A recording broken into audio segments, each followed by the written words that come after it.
Part 1. The Man Who Shouldn't Exist. I was never supposed to meet him. Not in this life, not in this world.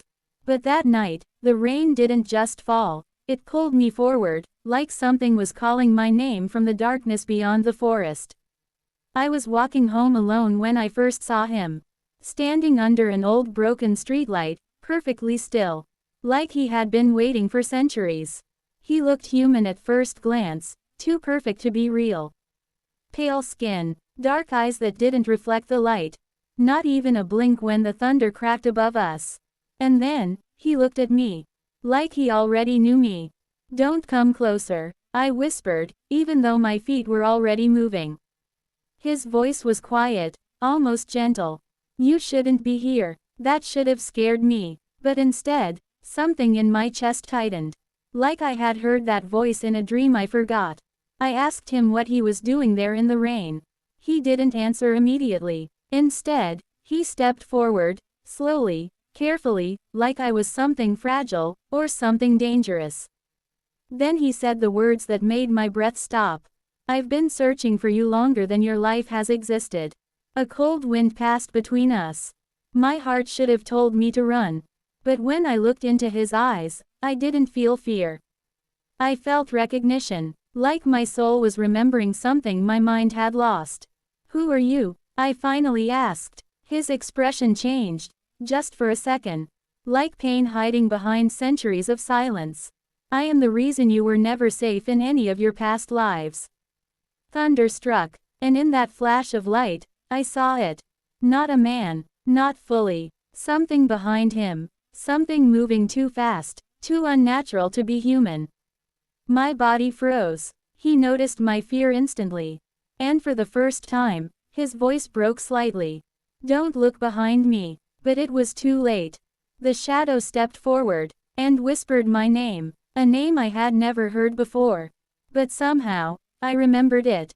The man in front of me closed his eyes, like he was accepting something inevitable. And then he said the final words that shattered everything I thought I knew. "I told them I wouldn't find you again, because if I did, I would never let you go." The shadow moved closer, and I realized, I wasn't meeting him for the first time. I was being found again. To be continued. Part 2, The Name I Shouldn't Remember. I couldn't breathe. The moment that shadow whispered my name, something inside my mind cracked open, like a locked door finally forced after years of silence. That name didn't belong to this life. But my heart reacted like it had always been mine. The man stepped between me and the shadow. For the first time, his calm broke completely. "Don't touch her," he said. His voice wasn't just a warning. It was a command, heavy, ancient, dangerous. The shadow laughed, not like a human, like something that had forgotten what warmth sounded like. "You still protect her," it whispered, "even after she betrayed you." My chest tightened. Betrayed him? I didn't even know him. I turned to the man, confused. "What is it talking about?" He didn't answer, but his eyes did, and in them, I saw something terrifying. Not anger, not hatred, grief. The rain slowed. The world felt unreal, like time itself was holding its breath. Then he finally said, "You were never supposed to remember any of this." The shadow stepped closer again. And this time, I saw it clearly. A face, almost human. Almost beautiful, but wrong in a way I couldn't explain. Like life had been copied but not truly created. It smiled at me. "You died in his arms," it said softly. "And he begged the night itself to bring you back." My knees weakened. That sentence, it didn't feel like imagination. It felt like memory buried under layers of forgotten pain. The man's voice dropped low. "Stop talking." But the shadow didn't stop. Instead, it raised its hand toward me. And everything around us darkened. Suddenly, a flash of pain hit my chest. Not physical, emotional, like something inside me was being pulled out, piece by piece. And then I saw it. A vision, a castle under a blood-red sky. Me, lying lifeless in his arms. His face shattered, begging, screaming into the night. And his words, repeating like a curse. "Bring her back, even if it costs everything I am. I gasped and fell back into reality. Tears I didn't understand fell from my eyes. No, I whispered, that's not possible, but the man looked at me like he had been waiting for this moment forever. And said, it already happened. The shadow stepped forward again. Closer this time. Now she remembers, it said. Let's see if she chooses you, or what you became after her death. The man turned slightly toward me. And in that moment, his expression changed. Not protector, not lover, something far more dangerous, like a vampire remembering what hunger feels like. And then he whispered, if you run now, I won't chase you. A pause. But neither will I let you leave this time. The wind stopped. The shadows tightened around us. And I finally understood. This wasn't a meeting. It was a return. To be continued. Part 3. The truth buried in blood. The air felt heavier, like the world itself was deciding who I belonged to. Him, or the shadow that knew my name. And I hated that a part of me was afraid of both. I took one step back. Just one. But it felt like breaking something invisible between us. The man's eyes darkened instantly. Not anger. Something deeper. Loss. Already beginning again. The shadow smiled. You see, it whispered. Even now, she chooses distance. Then it leaned closer to me. And its voice softened. But I can give you the truth he keeps buried. My breath shook. What truth? The man stepped forward sharply. No. Just that one word, sharp enough to feel like a warning to the entire world. But the shadow ignored him. And spoke anyway. You didn't die by accident. Silence. Even the rain seemed to stop completely. My heartbeat went loud in my ears. What do you mean? The shadow's eyes glowed faintly. You were killed, because you were human. It tilted its head, and he was never supposed to fall in love with you. My body froze. I looked at him, really looked at him, and for the first time, I saw it. Not just a man, something ancient hiding behind human form. Something that had survived too long. The man's voice dropped. Don't listen to it. But his words didn't reach me the same way anymore. Because now, doubt had entered. And doubt spreads faster than fear. The shadow stepped closer, circling me slowly. He chose you, it said softly, and the Vampire Council punished you for it.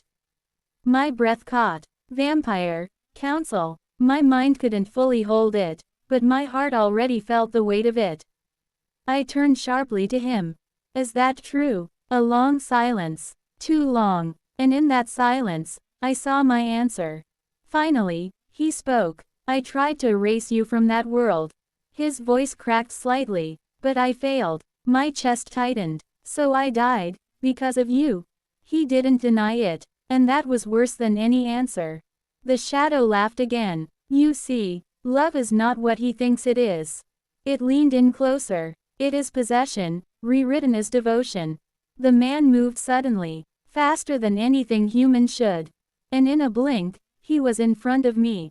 Protecting me again, or trapping me, I couldn't tell anymore. His eyes met mine. And for the first time, I saw fear in him.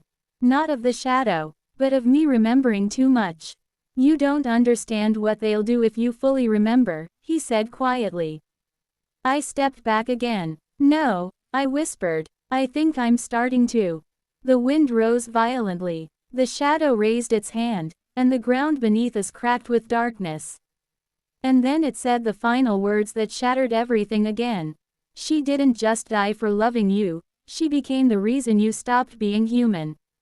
My vision blurred. Memories weren't just coming now. They were breaking through. Blood, moonlight, a kiss that felt like a curse.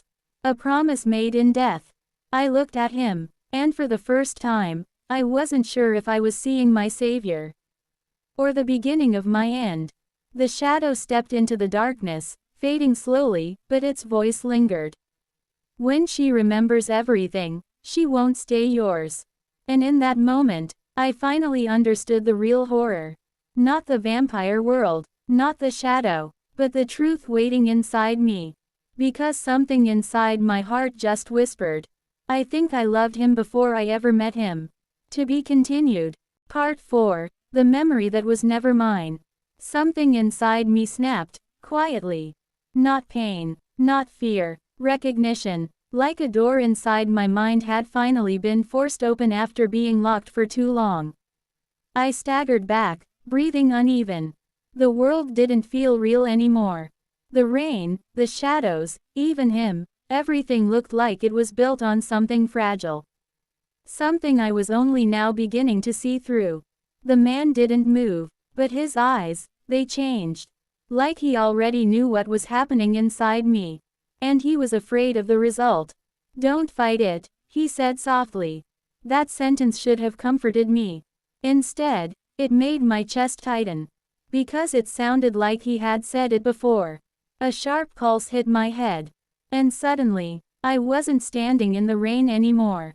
I was somewhere else. A vast, silent hall under a blood-red moon. Candles flickering without wind. And him, standing in front of me. Not as he is now, but as something far more dangerous. Something ancient, something loved, something feared. I saw myself, not the girl I am now, but someone else. Someone who looked like me, but wasn't human anymore. Pale skin, glowing eyes, a crown of shadows resting on my head. And I was crying, not in fear, but in choice. You said you would never take my humanity. My voice echoed in the vision. He stepped closer. And I won't, he said. But even in memory, I could hear the life forming. The shadow from before appeared again in my vision. Watching, waiting, like it had always been part of this story. You can save her, it said in the memory. But only if she forgets you forever. Silence. A decision heavier than death. I saw his face break. Just for a second. And then he said the words that destroyed everything. Then let her forget me. The vision shattered. I fell back into the present with a gasp. My knees hit the wet ground. My chest burned like something had been torn out and forced back in too quickly. Tears blurred my vision. No, I whispered. That's not real. But even as I said it, I didn't believe it. The man stepped closer. For the first time, slowly. Carefully. Like approaching something he was terrified of losing again. You saw it, he said quietly. Not a question, a confirmation. I looked up at him. My voice shook. Did you take my memories? Silence. That silence was the answer. He knelt in front of me. Not as a monster, not as a king, but as someone carrying centuries of regret. I saved your life, he said. And in doing so, I destroyed your truth. The rain returned again, harder this time, like the sky couldn't hold back what was happening. I backed away from him. Then what am I now? I whispered. A pause. Too long. He looked at me, and said the most dangerous truth yet. You are the only human who remembers what it feels like to become something eternal. The air shifted. Darkness moved behind him again. The shadow had returned, watching. Waiting for the moment I fully broke. And then it spoke softly. She's remembering faster than you planned. The man didn't turn, but his voice dropped into something colder. If she remembers everything, I lose her twice. My heartbeat slowed, not from calm, from realization, because now I understood. This wasn't about love, it was about ownership of memory. And the worst part, somewhere inside me, I wasn't sure which version of me was real anymore.